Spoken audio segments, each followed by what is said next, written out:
কবিগুরু রবীন্দ্রনাথ ঠাকুরের ছোট গল্প ঘাটের কথা।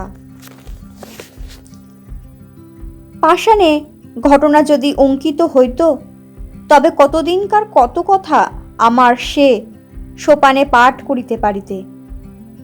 পুরাতন কথা যদি শুনিতে চাও, তবে আমার এই ধাপে বৈশ, মনোযোগ দিয়া জলকল্লোলে কান পাতিয়া থাকো। বহুদিনকার কত বিস্তৃত কথা শুনিতে পাইবে। আমার আর এক দিনের কথা মনে পড়িতেছে, সেও ঠিক এইরূপ দিন। আশ্বিন মাস পড়িতে আর 2-4 দিন বাকি আছে। ভোরের বেলায় অতি সৎ মধুর নবীন শীতের বাতাস নিদ্রোত্থিতের দেহে নতুন প্রাণ আনিয়া দিতেছে। তরুপল্লব অমনি একটু একটু শিহরিয়া উঠিতেছে। ভরা গঙ্গা আমার 4টি মাত্র ধাপ জলের ওপরে জাগাইয়া আছে। জলের সঙ্গে স্থলের সঙ্গে যেন গলাগলি। তীরে আম্রকাননের নিচে যেখানে কচু বন জন্মায় আছে, সেখানে পর্যন্ত গঙ্গার জল গিয়াছে। নদীর ওই বাঁকের কাছে 3টি পুরাতন ইটের পাজা চারিদিকে জলের মধ্যে জাগিয়া রহিয়াছে। জেলেদের যে নৌকাগুলি ডাঙায় বাবলা গাছের গুড়ির সঙ্গে বাঁধা ছিল, সেগুলি প্রভাতে জোয়ারের জলে ভাসিয়া উঠিয়া টলমল করিতেছে। দুরন্ত যৌবন জোয়ারের জল রঙ্গ করিয়া তাহাদের 2 পাশে ছলছল আঘাত করিতেছে। তাহাদের কর্ণ ধরিয়া মধুর পরিহাসে নাড়া দিয়া যাইতেছে। ভরা গঙ্গার ওপরে শরৎ প্রভাতের যে রৌদ্র পড়িয়াছে, তাহার কাঁচা সোনার মতো রং, চাপা ফুলের মতো রং। রৌদ্রের এমন রং আর কোনো সময়ে দেখা যায় না। চড়ার ওপরে কাশবনের ওপরে রৌদ্র পড়িয়াছে। এখনো কাশফুল সব ফুটে নাই, ফুটিতে আরম্ভ করিয়াছে মাত্র। রাম রাম বলিয়া মাঝিরা নৌকা খুলিয়া দিল। পাখিরা যেমন আলোতে পাখা মেলিয়া আনন্দে নীল আকাশে উড়িয়াছে, ছোট ছোট নৌকাগুলি তেমনি ছোট ছোট পাল ফুলাইয়া সূর্য কিরণে বাহির হইয়াছে। তাহাদের পাখি বলিয়া মনে হয়। তাহারা রাজহাঁসের মতো জলে ভাসিতেছে, কিন্তু আনন্দে পাখা দুটি আকাশে ছড়াইয়া দিয়াছে। ভট্টাচার্য মহাশয় ঠিক নিয়মিত সময়ে কোষাকুষি লইয়া স্নান করিতে আসিয়াছেন।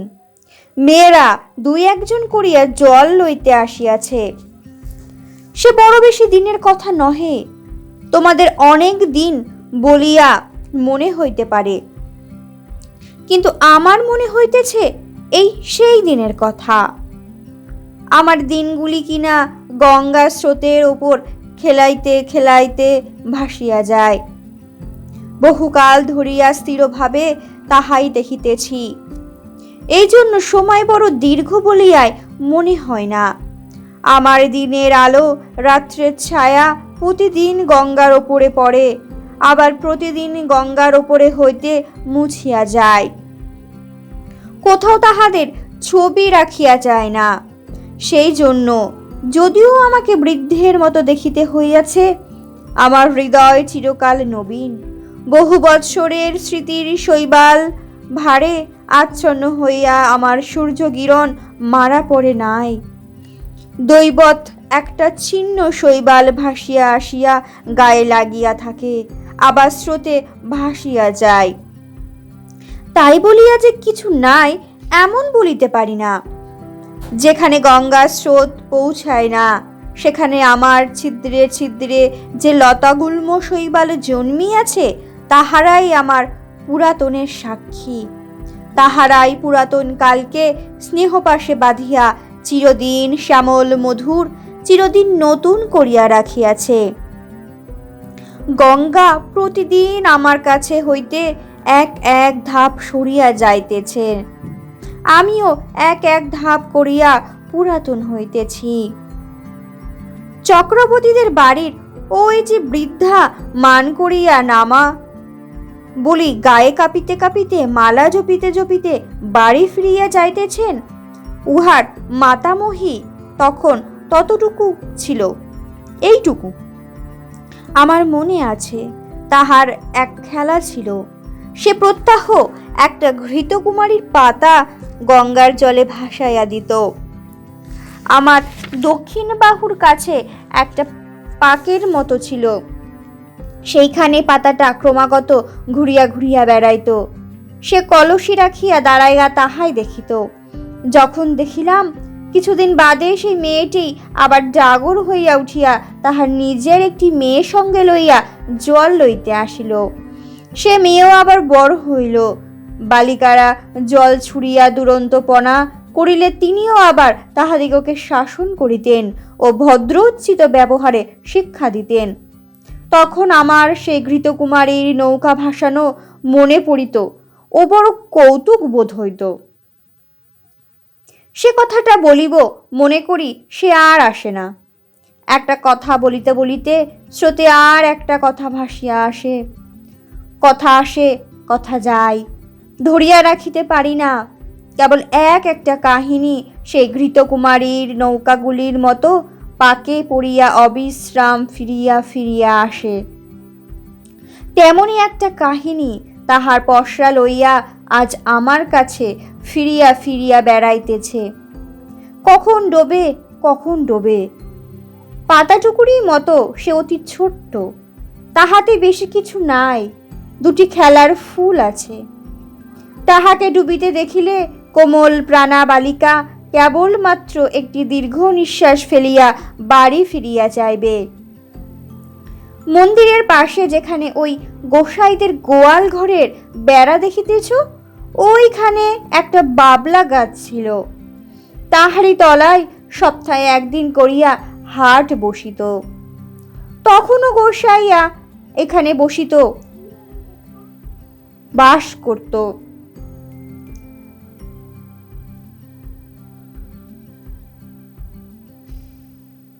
সেখানে যেখানে তাহাদের চণ্ডী মঙ্গল পড়িয়াছে, ওইখানে একটা গোল পাতার ছাউনি ছিল মাত্র। এই যে অশ্বত্থ গাছ আজ আমার পঞ্জরে পঞ্জরে বাহু প্রসারণ করিয়া সুবিকট সুদীর্ঘ কঠিন অঙ্গুলি জালের ন্যায় শিকড়গুলির দ্বারা আমার বিদীর্ণ পাষাণ প্রাণ মুঠা করিয়া রাখিয়াছে, এ তখন এতটুকু একটুখানি চারা ছিল মাত্র। কচি কচি পাতাগুলি লইয়া মাথা তুলিয়া উঠিতেছিল। রৌদ্র উঠিলে ইহার পাতার ছায়াগুলি আমার ওপর সমস্ত দিন ধরিয়া খেলা করিত। ইহার নবীন শিকড়গুলি শিশুর অঙ্গুলির ন্যায় আমার বুকের কাছে কিলবিল করিত। কেহ ইহার একটি পাতা ছিঁড়িলে আমার ব্যথা বাজিত। যদিও বয়স অনেক হইয়াছিল, তবুও তখনও আমি সিধা ছিলাম। আজ যেমন মেরুদণ্ড ভাঙিয়া অষ্টাবক্রের মতো বাকিয়া চুরিয়া গিয়াছি, গভীর ত্রিবল্লী রেখার মতো সহস্র জায়গা ফাটল ধরিয়াছে। আমার গর্ভের মধ্যে বিশ্বের ভেগ তাহাদের শীতকালের সুদীর্ঘ নিদ্রার আয়োজন করিতেছে, তখন আমার সে দশা ছিল না। কেবল আমার বাম বাহুর বাহিরের দিকে দুখানি ইটের অভাব ছিল। সেই গর্তটির মধ্যে একটা ফিঙে বাসা করিয়াছিল। ভোরের বেলায় যখন সে উসখুস করিয়া জাগিয়া উঠিত, মৎস্যপুচ্ছের ন্যায় তাহার জোড়া পুচ্ছ দুই চারিবার দ্রুত নাচাইয়া শীষ দিয়া আকাশে উড়িয়া যাইত, তখন জানিতাম কুসুমের ঘাটে আসিবার সময় হইয়াছে। সে মেয়েটির কথা বলিতেছি, ঘাটের অনন্যা মেয়েরা তাহাকে কুসুম বলিয়া ডাকিত। বোধ করি কুসুমই তাহার নাম হইবে। জলের ওপরে যখন কুসুমের ছোট্ট ছায়াটি পড়িত, তখন আমার সাধ যাইত। সে ছায়াটি যদি ধরিয়া রাখিতে পারি, সে ছায়াটি যদি আমার পাষাণে বাঁধিয়া রাখিতে পারি, এমনই তাহার একটি মাধুরী ছিল। সে যখন আমার পাষাণের ওপর পা ফেলিত ও তাহার চার গাছি মল বাজিতে বাজিতে থাকিত, তখন আমার শৈবাল গুল্মগুলি যেন পুলকিত হইয়া উঠিত।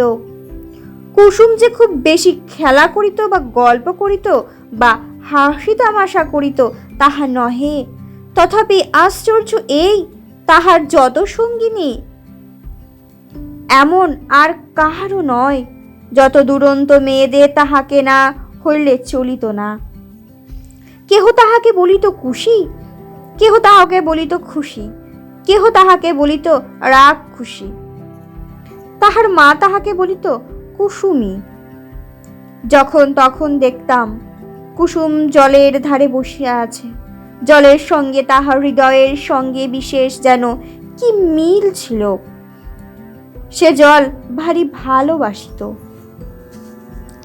কিছুদিন পরে কুসুমকে আর দেখিতে পাই নাই। ভুবন আর স্বর্ণঘাটে আসিয়া কাঁদিত। শুনিলাম তাহাদের খুশি খুশি রাক্ষসীকে শ্বশুর বাড়ি লইয়া গিয়াছে। শুনিলাম যেখানে তাহাকে লইয়া গেছে সেখানে নাকি গঙ্গা নাই। সেখানে আবার কারা সব নতুন লোক, নতুন ঘরবাড়ি, নতুন পথঘাট। জলের পদ্মটিকে কে যেন ডাঙায় রোপণ করিতে লইয়া গেল। ক্রমে কুসুমের কথা একরকম ভুলিয়া গেছি। 1 বছর হইয়া গেছে, ঘাটের মেয়েরা কুসুমের গল্প বড় করে না। একদিন সন্ধ্যার সময়ে বহুকালের পরিচিত পায়ের স্পর্শে সহসা যেন চমক লাগিল। মনে হইল যেন কুসুমের পা, তাহাই বটে, কিন্তু সে পায়ে আর মল বাজিতেছে না, সে পায়ের সে সঙ্গীত নাই।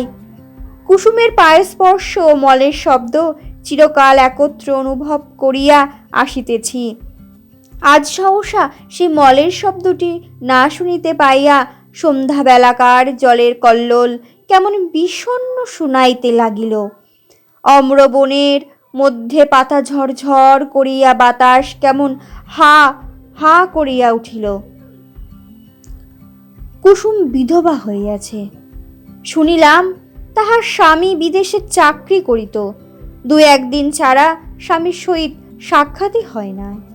পত্রযোগে বৈধব্যের সংবাদ পাইয়া 8 বছর বয়সে মাথায় সিঁদুর মুছিয়া গায়ের গহনা ফেলিয়া আবার তাহার দেশে সেই গঙ্গার ধারে ফেলিয়া আসিয়াছে। কিন্তু তাহার সঙ্গিনীদেরও বড় কেহ নাই। ভুবন স্বর্ণ অমলা শ্বশুর ঘর করিতে গিয়াছে, কেবল শরৎ আছে। কিন্তু শুনিতেছি অগ্রহায়ণ মাসে তাহারও বিবাহ হইয়া যাইবে। কুসুম নিতান্ত একলা পড়িয়াছে, কিন্তু সে যখন 2টি হাঁটুর উপর মাথা রাখিয়া চুপ করিয়া আমার ধাপে বসিয়া থাকিত, তখন আমার মনে হইত যেন নদীর ঢেউগুলি সবাই মিলিয়া হাত তুলিয়া তাহাকে খুশি খুশি রাক্ষসী বলিয়া ডাকাডাকি করিত। বর্ষার আরম্ভে গঙ্গা যেমন প্রতিদিন দেখিতে দেখিতে ভরিয়া ওঠে, কুসুমও তেমনি দেখিতে দেখিতে প্রতিদিন সৌন্দর্যে যৌবনে ভরিয়া উঠিতে লাগিল।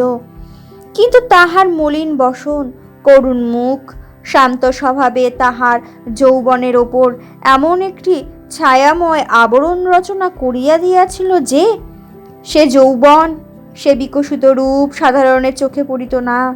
কুসুম যে বড় হইয়াছে এ যেন কেহ দেখিতে পাইত না। আমি তো পাইতাম না। আমি কুসুমকে সেই বালিকাটির চেয়ে বড় কখনো দেখি নাই। তাহার মল ছিল না বটে, কিন্তু সে যখন চলিত আমি সেই মলের শব্দ শুনিতে পাইতাম। এমনি করিয়া 10 বছর কখন কাটিয়া গেল গায়ের লোকেরা কেহ যেন জানিতেই পারিল না। এই আজ যেমন দেখিতেছি, সে বৎসর ভাদ্র মাসের শেষাশেষি এমন এক দিন আসিয়াছিল। তোমাদের প্রপিতামহ হীরা সেদিন সকালে উঠিয়া এমনিতর মধুর সূর্যের আলো দেখিতে লইয়াছিলেন। তাহারা যখন এতখানি ঘোমটা টানিয়া কলসি তুলিয়া লইয়া আমার ওপরে প্রভাতের আলো আরো আলোময় করিবার জন্য গাছপালার মধ্যে দিয়া গ্রামের উঁচু নিচু রাস্তার ভেতর দিয়া গল্প করিতে করিতে চলিয়া আসিতেন, তখন তোমাদের সম্ভাবনাও তাহাদের মনের এক পার্শ্বে উদিত হইত না। তোমরা যেমন ঠিক মনে করিতে পারো না, তোমাদের দিদিমারাও সত্য সত্য একদিন খেলা করিয়া বেড়াইতেন। আজিকার দিন যেমন সত্য, যেমন জীবন্ত, সেদিনও ঠিক তেমনই সত্য ছিল। তোমাদের মতো তরুণ হৃদয়খানি লইয়া সুখ দুঃখে তাহারা তোমাদেরই মতো টলমল করিয়া দুলিয়াছেন। তেমনি আজিকার এই শরতের দিন তাহারা হীন, তাহাদের সুখ দুঃখৈর স্মৃতিলেশমাত্র হীন। আজিকার এই শরতের সূর্যোজ্জ্বল আনন্দ ছবি তাহাদের কল্পনার নিকটে তদপেক্ষাও অগোচর ছিল। সেদিন ভোর হইতে প্রথম উত্তরের বাতাস অল্প অল্প করিয়া বহিতে আরম্ভ করিয়া ফুটন্ত বাবলা ফুলগুলি আমার ওপরে এক আধটা উড়াইয়া ফেলিতেছিল।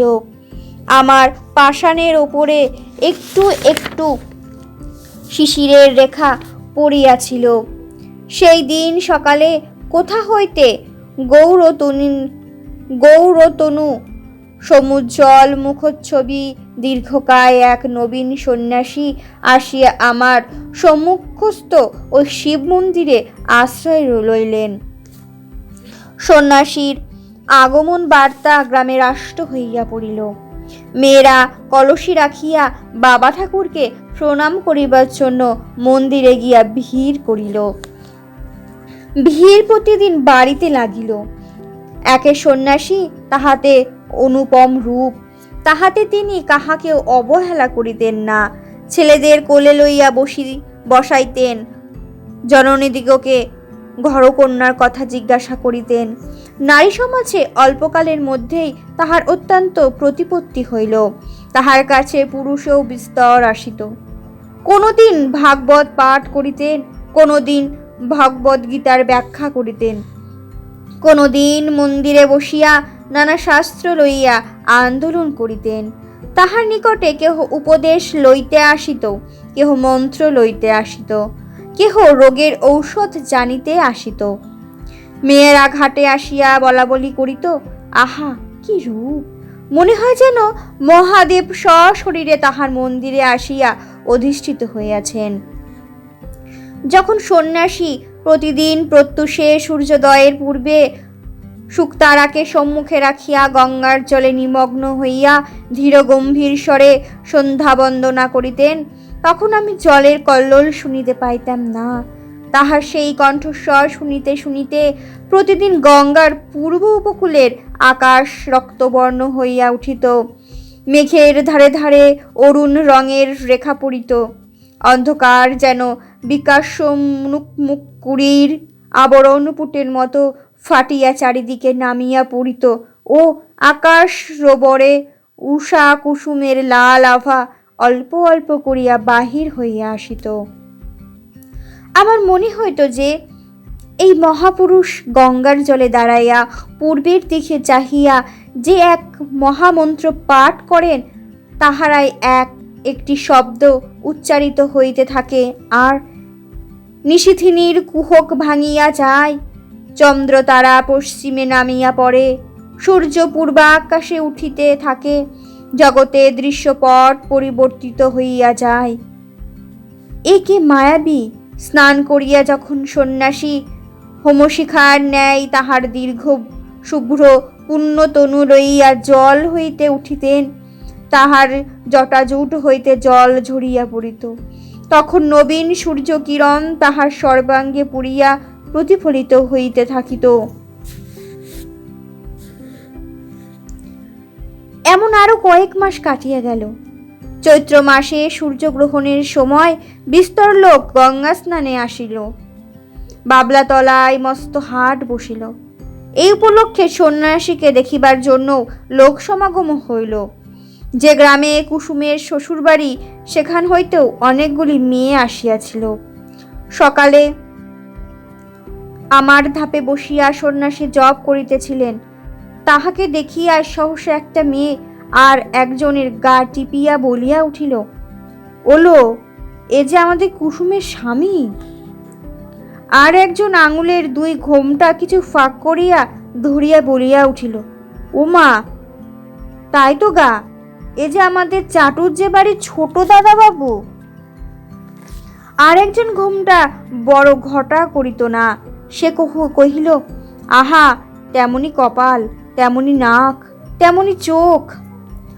আর একজন সন্ন্যাসীর দিকে মনোযোগ না করিয়া নিঃশ্বাস ফেলিয়া কলসি দিয়া জল ঢেলিয়া বলিল, আহা, সে কি আর আছে, সে কি আর আসবে, কুসুমের কি তেমনি কপাল। তখন কেহ বলিল, তাই এত দাড়ি ছিল না। কেহ বলিল, সে এমন একহারা ছিল না। কেহ বলিল, সে যেন এতটা লম্বা নয়। এই রূপে এই কথাটার এক রূপ নিষ্পত্তি হইয়া গেল, আর উঠিতে পাইল না। গ্রামের আর সকলেই সন্ন্যাসীকে দেখিয়াছিল, কেবল কুসুম দেখে নাই। অধিক লোক সমাগম হওয়াতে কুসুম আমার কাছে আসা একেবারেই পরিত্যাগ করিয়াছিল। একদিন সন্ধ্যাবেলা পূর্ণিমা তিথিতে চাঁদ উঠিতে দেখিয়া বুঝি আমাদের পুরাতন সম্বন্ধ তাহার মনে পড়িল। তখন ঘাটে আর কেহ লোক ছিল না। ঝিঝি পোকা ঝিঝি করিতেছিল। মন্দিরের কাসর ঘণ্টা বাজা এই কিছুক্ষণ হইল শেষ হইয়া গেল।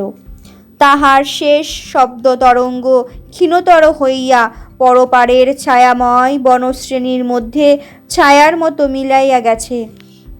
পরিপূর্ণ জোছনা জোয়ারের জল ছলছল করিতেছে।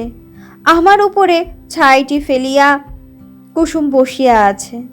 বাতাস বড় ছিল না, গাছপালা নিস্তব্ধ। কুসুমের সম্মুখে গঙ্গার বক্ষে অবারিত প্রসারিত জোছনা। কুসুমের পশ্চাতে আশেপাশে ঝোপঝাপে গাছে পালায়।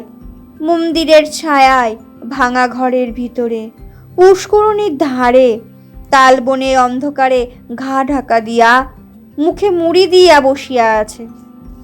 ছাতিম গাছের শাখায় বাদুর ঝুলিতেছে। মন্দিরের চূড়ায় বসিয়া প্যাচক কাঁদিয়া উঠিতেছে। লোকালয়ের কাছে শৃগালের ঊর্ধ্ব চিৎকার ধ্বনি উঠিল ও থামিয়া গেল। সন্ন্যাসী ধীরে ধীরে মন্দিরের ভেতর হইতে বাহির হইয়া আসিলেন। ঘাটে আসিয়া দুই এক সোপান নামিয়া একাকিনী রমণীকে দেখিয়া ফিরাইয়া যাইবেন মনে করিতেছেন, এমন সময়ে সহসা কুসুম মুখ তুলিয়া পশ্চাতে চাহিয়া দেখিল, তাহার মাথার উপর হইতে কাপড় পড়িয়া গেল। ঊর্ধ্ব মুখ ফুটন্ত ফুলের ওপরে যেমন জোছনা পড়ে, মুখ তুলিতেই কুসুমের মুখের ওপর তেমনি জোছনা পড়িল।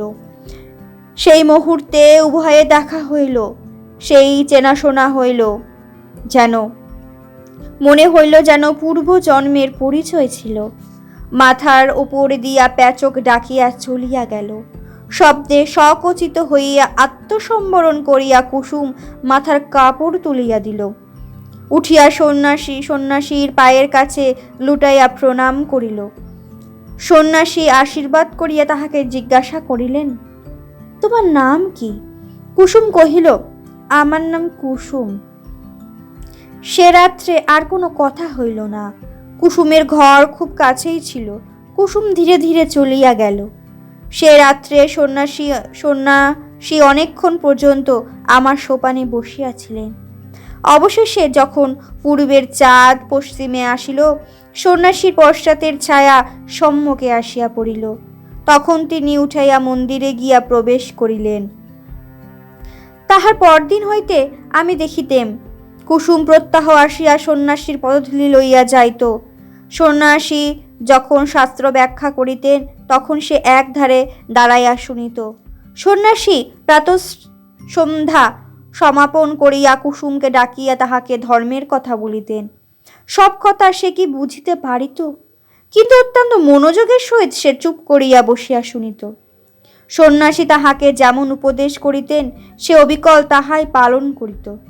প্রত্যাহ সে মন্দিরের কাজ করিত, দেবসেবায় আলস্য করিত না, পূজার ফুল তুলিত, গঙ্গা হইতে জল তুলিয়া মন্দির ধৌত করিত।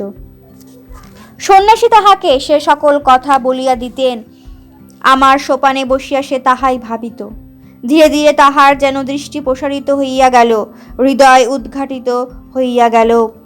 সে যাহা দেখে নাই তাহা দেখিতে লাগিল, যাহা শোনে নাই তাহা শুনিতে লাগিল। তাহার প্রশান্ত মুখে যে একটা ম্লান ছায়া ছিল তাহা দূর হইয়া গেল। সে যখন ভক্তি ভরে প্রভাতে সন্ন্যাসীর পায়ের কাছে লুটাইয়া পড়িত, তখন তাহাকে দেবতার নিকটে উৎসর্গীকৃত শিশির ধৌত পূজার ফুলের মতো দেখাইত। একটি সুবিমল প্রফুল্লতা তাহার সর্বশরীর আলো করিয়া তুলিত। শীতকালের এই অবসান সময়ে শীতের বাতাস বয়, আবার একদিন সন্ধ্যাবেলায় সহসা দক্ষিণে হইতে বসন্তের বাতাস দিতে থাকে। আকাশে হিমের ভাব একেবারে দূর হইয়া যায়। অনেক দিন পরে গ্রামের মধ্যে বাঁশি বাজিয়া ওঠে, গানের শব্দ শুনিতে পাওয়া যায়। মাঝিরা স্রোতে নৌকা ভাসাইয়া দ্বার বন্ধ করিয়া শ্যামের গান গাইতে থাকে। শাখা হইতে শাখান্তরে পাখিরা সহসা পরম উল্লাসে উত্তর প্রত্যুত্তর করিতে আরম্ভ করে। সময়টা এইরূপ আসিয়াছে। বসন্তের বাতাস লাগিয়া আমার পাষাণ হৃদয়ের মধ্যে অল্পে অল্পে যেন যৌবনের সঞ্চার হইতেছে। আমার প্রাণের ভেতরকার সেই নব যৌবনোচ্ছ্বাস আকর্ষণ করিয়াই যেন আমার লতাগুল্মগুলি দেখিতে দেখিতে ফুলে ফুলে একেবারে বিকশিত হইয়া উঠিতেছে। এ সময় কুসুমকে আর দেখিতে পাই নাই। কিছুদিন হইতে সে আর মন্দিরেও আসে না, ঘাটেও আসে না, সন্ন্যাসীর কাছে তাহাকে আর দেখা যায় না। ইতিমধ্যে কি হইল আমি কিছু জানিতে পারি নাই। কিছুকাল পরে একদিন সন্ধ্যাবেলায় আমারই সোপানের সন্ন্যাসীর সহিত কুসুমের সাক্ষাৎ হইল। কুসুম মুখ নত করিয়া কহিল, প্রভু, আমাকে কি ডাকিয়া পাঠাইয়াছেন? হ্যাঁ, তোমাকে দেখিতে পাই না কেন? আজকাল দেবসেবায় তোমার এত অবহেলা কেন? কুসুম চুপ করিয়া রহিল। আমার কাছে তোমার মনের কথা প্রকাশ করিয়া বলো। কুসুম ঈষৎ মুখ ফিরাইয়া কহিল, প্রভু, আমি পাপীয়সী, সেই জন্য এই অবহেলা। সন্ন্যাসী অত্যন্ত স্নেহপূর্ণ স্বরে বলিলেন, কুসুম, তোমার হৃদয়ে অশান্তি উপস্থিত হইয়াছে, আমি তাহা বুঝিতে পারিয়াছি। কুসুম যেন চমকিয়া উঠিল। সে হয়তো মনে করিল সন্ন্যাসী কতটা না জানি বুঝিয়াছেন। তাহার চোখে অল্প অল্প জলে ভরিয়া আসিল। সে সেইখানে বসিয়া পড়িল, মুখে আঁচল ঢাকিয়া সোপানের সন্ন্যাসীর পায়ের কাছে বসিয়া কাঁদিতে লাগিল। সন্ন্যাসী কিছু দূরে সরিয়া গিয়া কহিলেন, তোমার অশান্তির কথা আমাকে সমস্ত ব্যক্ত করিয়া বলো, আমি তোমাকে শান্তির পথ দেখাইয়া দিব। কুসুম অটল ভক্তির স্বরে কহিল, কিন্তু মাঝে মাঝে থামিল, মাঝে মাঝে কথা বাঁধিয়া গেল। আপনি আদেশ করেন তো অবশ্য বলিব, তবে আমি ভালো করিয়া বলিতে পারিব না। কিন্তু আপনি বোধ করি মনে মনে সকলেই জানিতেন। প্রভু, আমি একজনকে দেবতার মতো ভক্তি করিতাম, আমি তাহাকে পূজা করিতাম। সেই আনন্দে আমার হৃদয় পরিপূর্ণ হইয়াছিল। কিন্তু একদিন রাত্রে স্বপ্নে দেখিলাম যেন তিনি আমার হৃদয়ের স্বামী কোথায় যেন একটি বকুল বনে বসিয়া তাহার বাম হস্তে আমার দক্ষিণ হস্ত লইয়া আমাকে তিনি প্রেমের কথা বলিতেছেন। এ ঘটনা আমার কিছুই অসম্ভব, কিছুই আশ্চর্য মনে হইল না। স্বপ্ন ভাঙিয়া গেল, তবু স্বপ্নের ঘোর ভাঙিল না। তাহার পরদিন যখন তাহাকে দেখিলাম, আর পূর্বের মতো দেখিলাম না। মনে সেই স্বপ্নের ছবি উদয় হইতে লাগিল। ভয়ে দূরে পালাইলাম, কিন্তু সে ছবি আমার সঙ্গে সঙ্গেই রহিল। সেই অবধি আমার হৃদয়ের অশান্তি আর দূর হয় না। আমার সমস্ত অন্ধকার হইয়া গেছে। যখন কুসুম অশ্রু মুছিয়া মুছিয়া এই কথাগুলি বলিতেছিল, তখন আমি অনুভব করিতেছিলাম সন্ন্যাসী সবলে তাহার দক্ষিণ পদতলে দিয়া আমার পাশন চাপিয়া ছিলেন। কুসুমের কথা শেষ হইলে সন্ন্যাসী কহিলেন, যাহাকে স্বপ্নে দেখিয়াছ সে কে বলিতে হইবে। কুসুম জোর হাতে কহিল, তাহা বলিতে পারিব না। সন্ন্যাসী কহিলেন, তোমার মঙ্গলের জন্য জিজ্ঞাসা করিতেছি, সে কে স্পষ্ট করিয়া বলো। কুসুম সবলে নিজের কোমল হাত দুটি পীড়ন করিয়া হাত জোর করিয়া বলিল, নিতান্ত সে কি বলিতেই হইবে? সন্ন্যাসী কহিলেন, হ্যাঁ, বলিতেই হইবে। কুসুম তৎক্ষণাৎ বলিয়া উঠিল, প্রভু, সে তুমি। যেমনি তাহার নিজের কথা নিজের কানে গিয়া পৌঁছাইছিল, অমনি সে মূর্ছিত হইয়া আমার কঠিন কোলে পড়িয়া গেল। সন্ন্যাসী প্রস্তরে মূর্তির মতো দাঁড়াইয়া রহিলেন। যখন মূর্ছা ভাঙিয়া কুসুম উঠাইয়া বসিল, তখন সন্ন্যাসী ধীরে ধীরে কহিলেন, তুমি আমার সকল কথাই পালন করিয়াছ, আর একটি কথা বলিব, পালন করিতে হইবে। আমি আজই এখান হইতে চলিলাম।